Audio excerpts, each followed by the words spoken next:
يعني لو هو ما انكسر وما تشرمط ما تمرمط هو واهله الان وتنقل يمين ويسار يقول هذا الكلام؟ وانت قاعد تتمسخر عليه تقول له ها الحين خلاص انذليت؟ قال ايه انذليت. انذل اخوك السني يا مطي، اذل اخوك عشان سبك. وبالخاص دخل جروب فيه 18 واحد، انتم اخوان واحد، ما طلع بالعام، ما فتح بث فيكم، لان ابو داركم فاتحين بثوث 4 صار لكم 10 سنه فاتحين بثوث انت والعاجز الضعيف ابو عمر اللامي، صار لكم سنه فاتحين فيني بثوث وفي ابو سالم والشباب.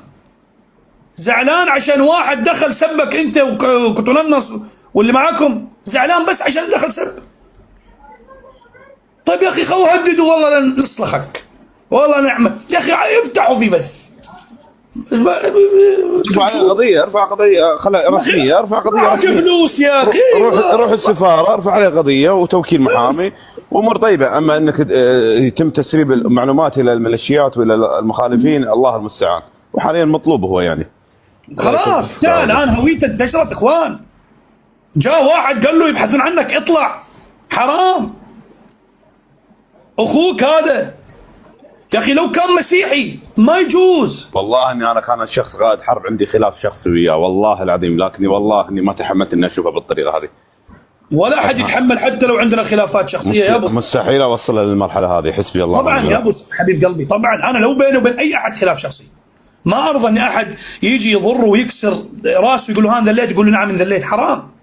وتسلموا الى اناس راح نعرف ايش راح يسوي فيهم.